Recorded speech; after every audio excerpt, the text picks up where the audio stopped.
તો આવી રીતે આ બાઇસિકલનો રોડ છે ત્યારે શરૂઆતમાં જ્યારે હું આવ્યો ને તો અહીંયા એની ઉપર હું ચાલતો હતો. આપણને તો ખબર ન હોય કે અહીંયા ચાલવાનું છે. તો પાછળથી એક ડચના ડોશીમાં આવીને મને ખખડાવવા માંડ્યા કંઈક ડચ ભાષામાં, પણ મને તો કંઈ સમજાતું નહોતું. પણ એના ચહેરાના હાવભાવ ઉપરથી એવું લાગતું હતું કે આપણે કંઈક મોટી ભૂલ કરી નાખી છે. એટલે એ બધી વસ્તુનું જે અહીંયા શોખ લાગ્યા મને, એ આજના વિડીયામાં તમને શેર કરવાના છે કે અહીંયા શું શું ભૂલો કરી અને કેવું અલગ કલ્ચર છે અહીંયા, અને અહીંયાના લોકો કેવી રીતે બધું રહે છે. આ છે અમારા ગામનો ચોરો. આ લોકો મફતમાં કંઈક વેચે છે કોઈ, તો આ એ લોકો પ્રમોશન કરે છે નવી પ્રોડક્ટ. આ લોકો ફ્રીમાં બધી પ્રોડક્ટ વેચી દે છે, પણ તમે ત્યાં શાંતિ જોઈતી, ખાલી એ ફરક છે આપણામાં ને અહીંયાના કલ્ચરમાં. નમસ્કાર મિત્રો, આપણે આજના વિડીયામાં કોઈ જ્ઞાનની વાતો કે ઇન્ફોર્મેશનની વાતો નથી કરવાની. આજે આપણે વાતો કરવાની છે જ્યારે તમે ઇન્ડિયાની બહાર આવો ત્યારે આપણને જે કલ્ચરલ શોક લાગે છે, આજે આપણે એની વાતો કરવાની છે. અને ચશ્મા પહેરવા પડશે કેમ કે સૂર્ય સામેથી બહુ મસ્ત આવી રહ્યો છે, અને અહીંયાના નિયમો અલગ છે, રીતિ રિવાજ અલગ છે, અને આપણે શું શું ભૂલ કરીએ એ બધી વાતો આજે આપણે આ વિડીયામાં કરવાની છે. જ્યારે ઇન્ડિયાથી અહીંયા આવવાનું હતું ને ત્યારે એમ થતું હતું કે બધું સેટ થઈ જશે, પણ એટલું ઇઝી નથી. અહીંયા ઘણી બધી વસ્તુ ડિફરન્સ છે. એટલે જો તમે યુરોપમાં રહેવા કે ફરવા માટે આવવાના હોય તો આ વિડીયો તમારા માટે ખૂબ જ જરૂરી છે. એટલે આખો વિડીયો જોજો, તમને છેલ્લે સુધી મજા આવશે. ઘણી એવી બધી વસ્તુઓ છે જે આપણા કલ્ચર કરતાં બહુ ડિફરન્ટ હોય, એટલે તમને એ આજે બધી વસ્તુ બતાવવાની છે. આપણે જેમ ઇન્ડિયામાં બહુ બધી બાઇકો છે, એમ અહીંયા બહુ બધી બાઇસિકલ છે, એટલે કે સાયકલોનું કલ્ચર વધારે છે. જેમ આપણે ઇન્ડિયામાં બાઇકોવાળા મન ફાવે એમ ચલાવતા હોય, એવી રીતે અહીંયા સાયકલોવાળા મન ફાવે એમ ચલાવે, અને એ લોકોનું બહુ ધ્યાન રાખવું પડે છે કે બાઇસિકલ કઈ રીતે ચલાવે. અહીંયા જુઓ, આ રોડ છે ને અલગ અલગ હોય. આ બાજુ આમ જવાના છે, સામેની બાજુ પેલી બાજુ જવાના છે. એટલે અહીંયા એક વખત તમે જો આ રોંગ સાઈડમાં બાઇસિકલ ચલાવતા પકડાઈ જાઓ તો 50 થી 100 યુરોનો દંડ અહીંયા બાઇસિકલનો પણ આવી શકે છે. તમે જોઈ શકો છો સામેની સાઈડે બાઇસિકલવાળા જે છે એ પેલી બાજુ જાય છે, અને આ બાજુ સીધું જવાનો રસ્તો છે. એટલે આપણે જેમ ઇન્ડિયામાં બાઇકોનો બહુ વધારે યુઝ થાય છે, એટલે કે ટુ વ્હીલનો આપણે જે કહીએ એ પ્રમાણે અહીંયા આ લોકો સાયકલનો અને આવા ઇલેક્ટ્રિક સ્કૂટરનો બહુ વધારે પડતો ઉપયોગ કરે છે. કેમ કે અહીંયા ટુ વ્હીલ માટેનું લાયસન્સ અલગ છે, અને એનો ખર્ચો પણ વધારે છે, અને એનો ટેક્સ પણ ભરવો પડે છે. એટલે એ બધી વસ્તુ અવોઇડ કરવા માટે આ લોકો, અને પર્યાવરણને ખાસ બચાવવા માટે આ લોકો આવી રીતે ઘણા નિયમો એવા અલગ છે જે ઇન્ડિયા કરતાં પ્રદૂષણને કંટ્રોલ કરવામાં આ લોકોનો બહુ મોટો આવી રીતે ફાળો છે કે ખોટી કારણ વગરની ગાડીઓ કે કારો લઈને ફરવાનું નહીં એમ. ને ઇન્ડિયામાં તો આપણે પોલીસવાળા પકડે તોય તે મામાને થોડું ઘણું સેટિંગના ખવડાવી દઈએ એટલે છૂટા કરી દે. અહીંયા એવી રીતે ક્યાંય કોઈ ઓફર કરી હોય તો એને સીધા કાં તો અંદર કરી દે, ને કાં તો એ પ્રેમથી સારો માણસ હોય તો કહી દે કે ભાઈ મને મારી સરકાર જે આપે છે એમાં હું ખુશ છું, એટલે તારો જે દંડ થાય છે કાયદેસર એ તું ભરી દે અને તું છૂટા ને પછી અમે છૂટા એમ. એટલે અહીંયા કાયદાનું પાલન બહુ વ્યવસ્થિત રીતે અને સારું થાય છે, એટલે કરપ્શન ઓછું છે, અને લોકો એટલે વધારે ખુશ છે.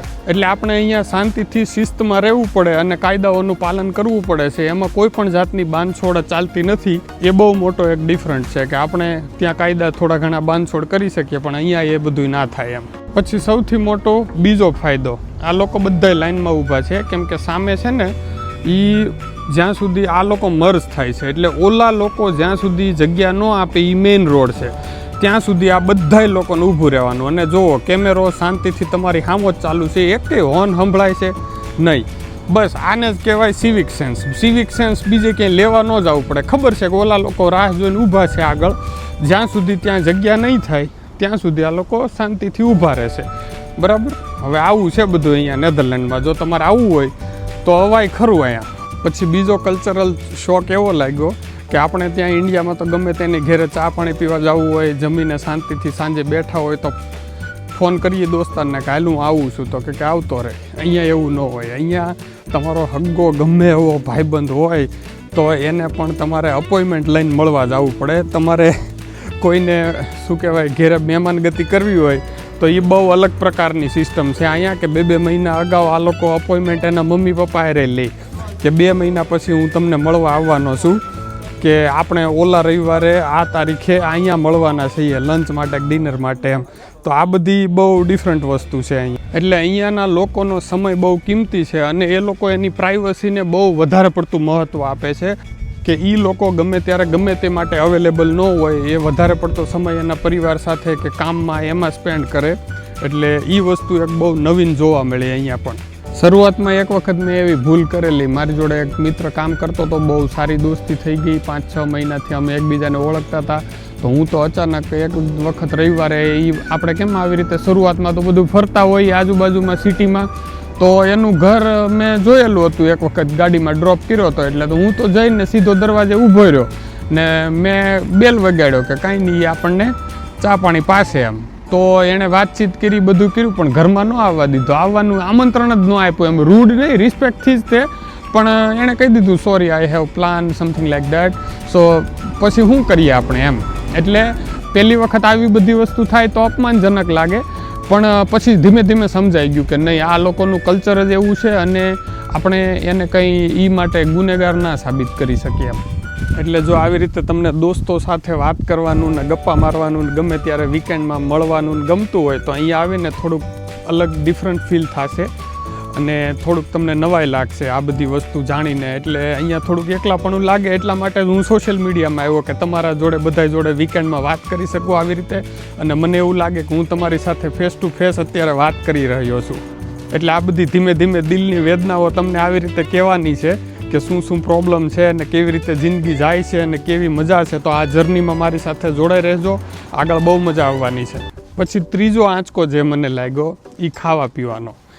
એટલે આપણે તો ગુજરાતી, શાંતિથી આપણને તો મસ્ત મજાનું વઘાર બઘાર, તેલ બેલ મરચાં બરચાં નાખીને ફર્સ્ટ ક્લાસ ખાવા જોઈએ, રસપસ એકદમ. પણ આ લોકોને એ સ્વાદમાં ને મસાલામાં કાંઈ ખબર જ નથી પડતી. આ લોકો ખાલી આનું જમવાનું શું છે ડચ લોકોનું, હું તમને અહીંયા ફોટો મૂકી દઈશ. એ સેન્ડવિચ એવી બનાવે કે 2 બ્રેડની વચ્ચે શાંતિથી એક ચીઝ મૂકી ને એની યારે ખાઈ લે. એ લોકોને ખાવાનું આવું હોય ને આપણે તો સેન્ડવિચ બનાવીએ તોય તે એમાં 50 જાતની તો સ્ટફિંગ્સ નાખીએ બધી, ને ત્યારે આપણને સંતોષ થાય કે આપણે કંઈક સેન્ડવિચ જેવું ખાધું એમ. અલગથી પ્રોગ્રામ હોય આપણે. એટલે એ બધી વસ્તુ છે. અહીંયા ખાવા પીવાનું પણ બહુ અલગ લાગે છે. એ પહેલાં એક વસ્તુ તમને વચ્ચે વાત કરી દઉં. હું અહીંયા આવ્યો છું નહેરના કિનારે, બરાબર. આ જુઓ તમે નદી. આ બધી અહીંયા ઉનાળામાં આ લોકો આ બોટ પોતપોતાની અહીંયા ઘરઘરાવ માણસોની હોય. એ પાર્કિંગના પૈસા તો ઓફકોર્સ આ લોકોએ અહીંયા પાણીમાં પાર્ક કરવાના ગવર્મેન્ટને દીધા હોય, પણ આવી રીતે અહીંયા પાર્કિંગ છે નહેરમાં બધી જગ્યાએ. અને આ પ્રાઇવેટ બોટ લઈને પછી એ લોકો ઉનાળામાં મજો કરે, બરાબર. અહીંયા બધે ફરવા જાય બોટમાં, અંદર આખા નેધરલેન્ડમાં આમથી આમ બધી જગ્યાએ જઈ શકાય. એટલે આ રીતે આ એક ડચ લોકોનું કલ્ચર છે, નહેર ને કેનાળો વચ્ચે. તો હવે આપણે ખાવાની વાત કરતા હતા. એટલે આ લોકોને આવી રીતે ઠંડુ 2 બ્રેડની વચ્ચે ચીઝ મૂકીને લંચ કરી લે, એટલે એ લોકોનો લંચ આવી જાય. પણ આપણને તો એમાં સંતોષ થાય નહીં. આપણે જ્યારે ટિફિનમાં લઈ જઈએ મસ્ત મજાનું વઘારેલું શાક બાક કે દાળ બાળ લઈ ગયા હોય ને ડબ્બો ખોલો એટલે આખું ડાઇનિંગ એરિયા જે બધાય બેઠા હોય આપણી જોડે કામ કરતા હોય એ ખોલો એટલે ફર્સ્ટ ક્લાસ બધાય આપણી સામે તરત જ જોવા માંડે કોણ આ મસાલાવાળું લઈને આવ્યું. એને સુગંધ જોઈને કંઈક અજીબ લાગે, પણ હવે લોકો ધીમે ધીમે એ આપણા મસાલાઓ પણ ધીમે ધીમે એક્સેપ્ટ કરવા માંડ્યા છે. હવે પછી આગળનો બીજો એક નવો ઝટકો શું લાગ્યો એ તમને કહું કે એક વખત તો સાંજે 10 વાગે ભૂખ લાગી, તો મેં કીધું હાલો ને ક્યાંક જઈએ ને કંઈક ખાય બહાર જઈને. તો બજારમાં પહેલાં ગૂગલ મેપમાં જોયું નહીં આપણે, હવે તો ધીમે ધીમે આદત પડી ગઈ કે બધા સ્ટોરનું જોઈ લેવાનું કેટલા વાગે કયો સ્ટોર બંધ થાય છે એમ.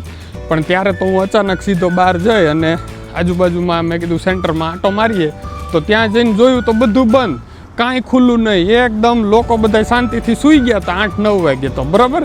એટલે અહીંયા 6 વાગે તો બધું માર્કેટ બંધ થઈ જાય ચાલુ દિવસોમાં, બધા લોકો સૂઈ જાય ને આપણે ત્યાં ખમણ ખાવા રાતે 12 વાગ્યા પછી તો સ્ટેશને જતા હોય. એટલે એ બધી વસ્તુ જે છે એ અહીંયા જોવા નથી મળતી. અહીંયા બધું બંધ થઈ જાય છે રાતે 8-9 વાગ્યા પછી તમને મોટા ભાગે ક્યાંય જોવા ન મળે. આ નેધરલેન્ડમાં ખાસ કરીને એવું છે કલ્ચર કે આ લોકો રાતે બહુ ઓછા રખડે છે, શાંતિથી ઘેરે પોતપોતાના પરિવાર સાથે ટાઈમ વિતાવતા હોય છે એમ. એટલે જો આવી રીતે બધે ખાવા પીવાની ને પ્રોબ્લેમ આવતી હોય તો ઇન્ડિયામાં જ રહેવાય. ત્યાં તો રાતે 10 વાગે તો આપણે દોસ્તારો હારે ચા પીવા જતા હોય, નાસ્તા કરવા જતા હોય, પણ એ બધી વસ્તુ અહીંયા નહીં મળે. એ બધી વસ્તુ તમારે મિસ થઈ જશે. એટલે એટલો ફરક છે અહીંયા અને ત્યાંના કલ્ચરમાં. એ વસ્તુની ખાસ બધાએ નોંધ લેવી જે લોકો ફરવા આવતા હોય એમણે. અને હા ઓફકોર્સ ટુરિસ્ટ પ્લેસ હોય, જે ફરવાની સ્પેશિયલ જગ્યાઓ હોય, ત્યાં આખી રાત બધું ધમધમતું હોય. પણ આ તો ખાલી આપણે જે અહીંયા રહેતા હોય, આગળ જિંદગી જીવવાની વાત હોય એની વાત કરીએ છીએ. પાછા કમેન્ટમાં તમે બૂમ કરી દેશો કે ભાઈ અહીંયા બધાય ફરવા જાય તો રાતના વિડીયા મૂકે 2 વાગ્યાના તે, તો એ ફરવાની જગ્યાઓ હોય ત્યાં બધું ખુલ્લું હોય, એ અલગ વસ્તુ છે. એટલે શરૂઆતમાં થોડુંક ડિપ્રેશન જેવું લાગતું હતું કે આ લોકો સાંજે કરતા શું હશે, કામ ઉપરથી છૂટીને આપણે તો એકલા હોઈએ તો આપણને તો ગમે નહીં કે કાંઈક તો પ્રવૃત્તિ કરવી જોઈએ. પણ પછી ધીમે ધીમે સમજાણું કે આ લોકો સૌથી વધારે પછી એના પરિવાર જોડે સમય વિતાવે, એ ખૂબ સારું કલ્ચર કહેવાય. પછી બીજો સૌથી મોટો 5મો આંચકો જે મને લાગ્યો એ છે કે આપણે ઘરના બધા જ કામ શાંતિથી આપણી જાતે કરવા પડે. કેમ કે અહીંયા આપણને કોઈ હેલ્પ કરવાવાળું તો હોય નહીં. સોફે બેઠા બેઠા, ખાટલે બેઠા બેઠા કહીએ કે મમ્મી પાણીનો ગ્લાસ ભરી દેતો, અહીંયા તો એ હોય નહીં. એટલે એ બધી વસ્તુ જે છે અહીંયા તો આપણે સંડાસે આપણે જાતે સાફ કરવા પડે, ને કચરા પોતાય જાતે સાફ કરવા પડે, ને રસોઈ પણ જાતે જ બનાવવી પડે. અહીંયા કોઈ મદદ કરવા માટે આવશે નહીં. એટલે બધું જ તમે ઓલ ઇન વન ટેલેન્ટેડ માણસ બની જાઓ અહીંયા આવો ને એટલે જિંદગી બહુ બધું શીખવાડી દે. આવી રીતે તમે જે કામ કરતા ન હોય ને એ રીતે તમારે બધાય કરવા પડે. અહીંયા ગાડી ધોવરાવવા જાઓ તો મોંઘી પડે, ત્યાં તો 300-400 રૂપિયા આપો એટલે ગાડી ફર્સ્ટ ક્લાસ અંદર બહાર ધોઈ દે. પણ અહીંયા આવી કડકડતી ઠંડીમાં તો તમારે 2-3 કલાક સુધી ધોવી પડે એમ. હવે આ છે અમારા ગામનો ચબૂતરો ને ચોરો. અહીંયા નીચે કૂવો છે, આ કૂવો બાંધી દીધો ને આ લાકડાની જે ફાટકો છે ને એ હમણાં મને એમ છે સેફટી માટે લગાવી દીધી છે આ લોકોએ થોડોક ટાઈમ પહેલાં જ. પહેલાં આવી રીતે હતું નહીં. 2 વર્ષ પહેલાંના મારા કદાચને તમે વિડીયો જોયા હોય તો એમાં જોયું હશે કે આ લોકોએ આ ચોરો જે છે ત્યાં કૂવો હતો ને એને ઉપરથી પેક કરી દીધો એટલે કોઈ અકસ્માત ન થાય એમ. આ છે અમારા ગામનો ચોરો, જોઈ લો તમે બીજા વિડીયામાં જોયો હશે. આપણે હરીફરીને અહીંયા આવવાનું હોય આ ચોરામાં, એટલે અહીંયા સૌથી વધારે પબ્લિક હોય ને આ બધા શોપિંગના મોલ ને એ બધી વસ્તુ અહીંયા ફેસિલિટી તમારે જે વસ્તુ જોતી હોય, ખરીદવી હોય, ખાવું પીવું હોય એ બધું અહીંયા મળી જાય છે. એટલે આ એક અલગ વસ્તુ છે. ને આવી રીતે ધીમે ધીમે હવે અહીંયા તે રેકડીયું લારીઓ ચાલુ થઈ ગઈ છે. જુઓ તમે, આ લોકો મફતમાં કંઈક વેચે છે, બધાને પ્રમોશન કરે છે. તો આપણે અખતરો કરીએ કે શું છે એ, તો ટ્રાય કરી લઈએ. હોય તો આ એક બ્રાન્ડ છે, એનું કોલ્ડ કોફીનો આ બિઝનેસ એ લોકોએ ચાલુ કર્યો છે. એટલે આવી રીતે એ લોકો પ્રમોશન કરે છે નવી પ્રોડક્ટનું. તો આવી રીતે આ લોકો ફ્રીમાં બધી પ્રોડક્ટ વેચી દે છે. પણ તમે ત્યાં શાંતિ જોઈતી, ખાલી એ ફરક છે આપણામાં ને અહીંયાના કલ્ચરમાં કે જે વસ્તુ ફ્રીમાં મળતી હોય તો ત્યાં કેવી રીતે લાઈન હોય આપણે, અને અહીંયા કેવી રીતે હતી. એ વસ્તુ પાછી હજી વિડીયો પાછળ જઈ અને જોવો હોય તો જોઈ લેજો કે કેટલો ફરક છે એમ. હવે આપણને આ વસ્તુ મખી તો મળી છે આપણને ફ્રીમાં, તો ટ્રાય કરીએ કોલ્ડ કોફી કેવી છે ને. Shake it and enjoy the ice cold. Let's do it.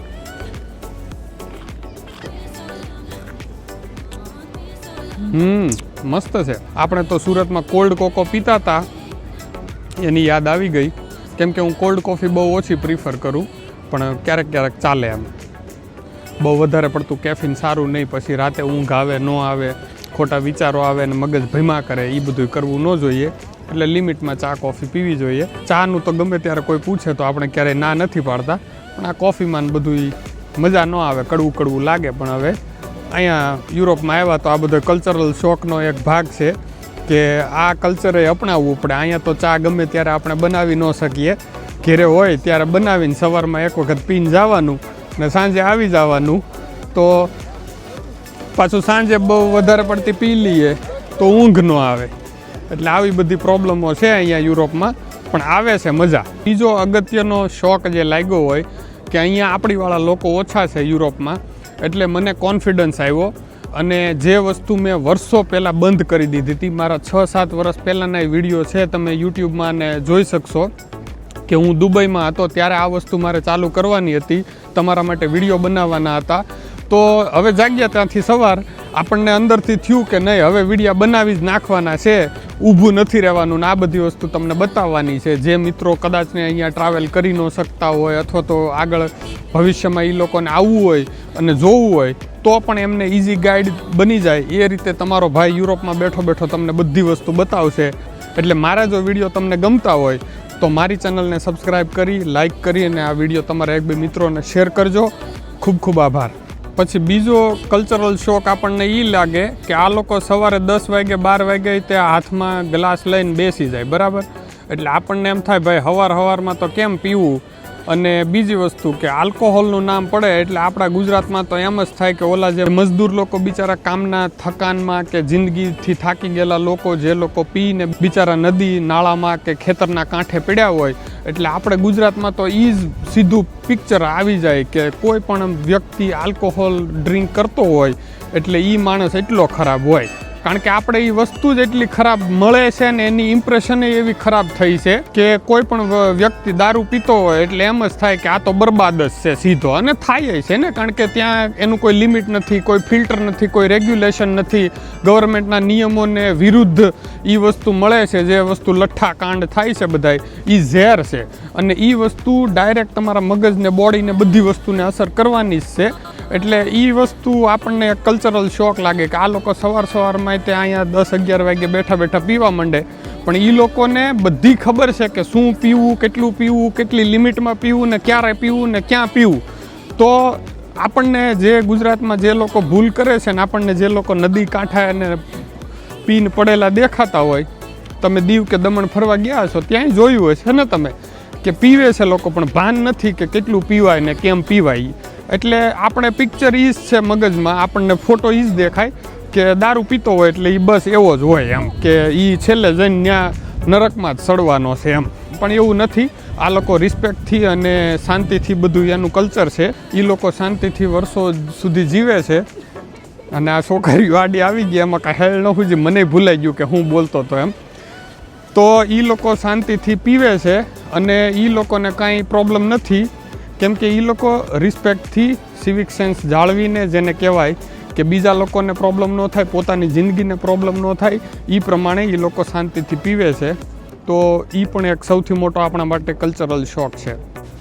પછી બીજી વાત, તમે ઘણી જગ્યાએ વિડીયામાં બધે જોયું જ હશે કે અહીંયા ક્યાંય ટોયલેટમાં પિચકારી નથી, બરાબર. કાંઈ જેટ સ્પ્રે કે કાંઈ ધોવાની વસ્તુ નથી.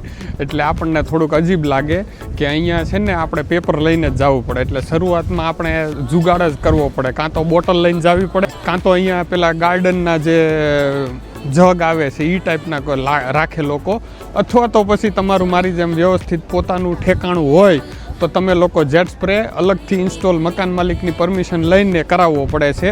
એટલે એ એક બધી વસ્તુ જે છે એ વસ્તુની ખાસ નોંધ લેવી કે અહીંયા આવીને પછી ધોવામાં તે તકલીફ પડવાની છે એમ. એટલે તમે સમજી જ ગયા હશો કે અહીંયા છે ને પેપરથી આપણને સંતોષ ન થાય, આપણે તો વ્યવસ્થિત સાફ થાય તો જ મજા આવે. એટલે આપણે જેટ સ્પ્રે નખાવવો ફરજિયાત છે. એટલે એ વસ્તુ અહીંયા આવીને એક થોડુંક અલગ લાગે આપણને. હવે ખબર નહીં આ લોકોને મારે રિસર્ચ કરવાનું બાકી છે કે આ લોકો પેપર ઉપર કેમ એટલું બધું પાણી છે તોય તે મને એમ લાગે છે થોડુંક ઠંડુ લાગતું હોય છે એ લોકોને, એટલે આ વસ્તુ કરીએ છે એ લોકોએ. એટલે આ જે ધોવાનો પ્રોબ્લેમ છે એ બધાયનો પ્રોબ્લેમ અહીંયા આપણા ભારતીયો જે દેશી આવે છે એ બધાયનો છે. એની કોઈ વાત નથી કરતું, પણ હું તમને કરીશ. કારણ કે તમને એમ થવું ન જોઈએ કે આ ભાઈ ખાલી ખોટી મોટી વાતો કરે છે. બધી હકીકત સાચી શું છે અહીંયા રિયાલિટી આપણે એનો જ વિડીયા બનાવવાના છે. એટલે આવી બધી વસ્તુઓ છે જે ઘણી બધી કલ્ચરલ શોક આપણને ત્યાં કરતાં અલગ લાગે છે. પણ અહીંયા થોડોક ટાઈમ રહીએ પછી આપણને ધીમે ધીમે આ બધી વસ્તુની અનુભૂતિ થઈ જાય કે નહીં, આ જે વસ્તુ એ લોકો કરે છે એ નોર્મલ છે એમ. એમાં કોઈ આપણે ખોટું લગાડવાનું કે દુઃખ લગાડવાની વાત નથી. એ બધી વસ્તુનું ખાસ ધ્યાન રાખવું એમ. તો હવે આટલા બધા પ્રોબ્લેમ તમને જણાવ્યા, તો શું લાગે તમને કે યુરોપ ખરાબ છે? નહીં. શાંતિથી સાંભળો. સૌથી મોટા ફાયદા એ છે કે અહીંયાની હવા શુદ્ધ છે, કોઈ પણ જાતનું પ્રદૂષણ નથી, ખાવામાં કોઈ પણ જાતની ભેળસેળ નથી. જે આપણે જે બધી દવાઓ છાંટીને શાકભાજી ને જે બધી વસ્તુઓ આવે છે એ ઝેર જે ખાવશો એ તમને મને બધાને ખબર છે. એ વસ્તુ અહીંયા છે જ નહીં, કેમ કે બધી વસ્તુનું કંટ્રોલ ગમે ત્યારે આવી શકે અને ગવર્મેન્ટ ગમે ત્યારે ગમે તે વસ્તુ ચેક કરી શકે. ગમે તે સુપરમાર્કેટ કે ગમે તે રેસ્ટોરન્ટ કે ગમે તે સ્ટોરમાં જઈને તમને કોઈ ખરાબ વસ્તુ કોઈ ખવડાવી નથી દેતું. એ વસ્તુ બહુ જરૂરી છે જિંદગી જીવવા માટે. ને અહીંયાના લોકો જુઓ આવા હેતાળ પ્રેમાળ છે, એટલે એ પણ એક સારું કલ્ચર છે કે લોકો અહીંયા કોઈ સ્ટ્રેન્જર સાથે વાત કરવામાં કે કોઈની જોડે મદદ માંગવામાં કે હેલ્પ કરવામાં શરમાતા નથી. પછી બીજી વસ્તુ, દરેક જગ્યાએ કાયદાનું પાલન છે. માણસો શિસ્ત અને સભ્યતાથી રહે છે, લોકો ગવર્મેન્ટની અને ગવર્મેન્ટ લોકોની રિસ્પેક્ટ કરે છે, અને જે કાયદાઓ છે એ પ્રમાણે જ બધી વસ્તુ થાય છે. કોઈ પૈસા ખવડાવીને કોઈ પણ વસ્તુ કેસ દબાવી દેવો અને કરપ્શન કરી લેવું ને લૂંટી લેવા ને એ વસ્તુ નથી. એટલે એ બધી વસ્તુ જે છે એ સાચી જિંદગી જીવવાનું મહત્ત્વ અહીંયા ધરાવે છે કે તમને એ બધી વસ્તુ જે છે એ જિંદગી જીવવા માટે વધારે જરૂરી છે. આ બધું જે મેં આગળ વાત કરી એ આપણને થોડુંક અજીબ લાગે પણ એ ખરાબ નથી, એ બધી વસ્તુ સારી જ છે ને. એટલે એ બધી વસ્તુના લીધે લોકો અહીંયા વિદેશમાં આવવાનું વિચારે છે, અને એમાં કોઈ ખોટી વસ્તુ નથી કે હવે બહુ થાકી ગયા છે લોકો. આપણા જે કાયદા કાનૂન ને બધું છે એ બધાને ખબર જ છે કે શું છે એમ. બીજાની જોડે શાંતિથી ધીમે ધીમે વાતો કરવી, કાયદાનું પાલન કરવું, કોઈને ડિસ્ટર્બ કરવા નહીં, પોતાનું કામ જાતે કરવું, આ બધી વસ્તુ સારી આદત છે. એ ધીમે ધીમે અહીંયા રહેવા માંડો એટલે સમજાવવા માંડે કે એમાં કાંઈ ખરાબ વસ્તુ નથી. એટલે ઇન્ડિયાની યાદ તો બહુ આવે, ત્યાંનો ઘોંઘાટ ને બધાય કલરફુલ બધું જિંદગી જે છે એ બહુ બધી યાદ આવે છે. પણ અહીંયાની જે શાંતિ છે એનો પણ બહુ બધો મોટો પોઝિટિવ ફાયદો છે. અને કમાણીની વાત તો અલગ જ છે. મેઇન આપણો ફોકસ તો કમાણી કરવા માટેનો જ હોય, તો ઓફકોર્સ 1 ના 100 થાય છે. તો એમાં પણ કોઈ ખોટું નથી કે જે આપણને યુરોમાં કમાણી થાય છે એ આપણે જેટલી મજૂરી કરીએ એટલું આપણને ફાયદો સામે થાય છે. તો મિત્રો, આ હતી આપણી ખાટી મીઠી વાતો બધી આજની. અને આજના વિડીયોમાં આશા રાખું છું તમને મજા આવી હશે. તમારે કાંઈ પણ સવાલ હોય, કોઈ પણ મજા આવતી હોય વિડીયો જોવાની, કે તમને કેવું લાગ્યું આ બધું, તો મને કમેન્ટમાં જણાવવાનું ભૂલતા નહીં. એનાથી મને બહુ વધારે પડતું પ્રોત્સાહન મળે કે લોકો મારી સાથે જોડાય છે અને મારા વિડીયો ગમે છે. તો આગળ આપણે આવા બધા વિડીયો બનાવતા રહીએ. તમારે આગળ શું જોવું, કેવું જોવું અને શું જાણવું છે એ પણ કમેન્ટમાં લખવાનું ભૂલતા નહીં. જે લોકો વિદેશથી જ ઓલરેડી જોતા હોય મારો વિડીયો, એ લોકો તમે જે દેશમાં છો ત્યાં તમને શું કલ્ચરલ શોક લાગ્યો અને તમને શું નવાઈ લાગી એ કમેન્ટમાં લખવાનું ભૂલતા નહીં. અને જો તમે ઇન્ડિયામાંથી જોવો છો તો આ બધી વસ્તુની માનસિક તૈયારી ફૂલ રાખજો કે તમારા લોકોને આ બધી વસ્તુ કલ્ચરલ શોક જેને કહેવાય એ માટે તૈયાર રહેવું પડશે. જો તમને આવા સાચા અને સારી ઇન્ફોર્મેશનના વિડીયો ગમતા હોય તો મારી સાથે જોડાઈ રહેજો અને આ વિડીયો તમારા મિત્રોને શેર કરજો, લાઈક કરજો અને કંઈ પણ કમેન્ટ કરજો. મળીએ આગલા વિડીયોમાં. ખૂબ ખૂબ ધન્યવાદ આ વિડીયો આખો જોવા માટે, અને આશા રાખું છું તમને આ વિડીયો ગમ્યો હશે. બીજા વિડીયો ચેનલમાં ઘણા છે એ પણ જોવાનું ભૂલતા નહીં. ધન્યવાદ.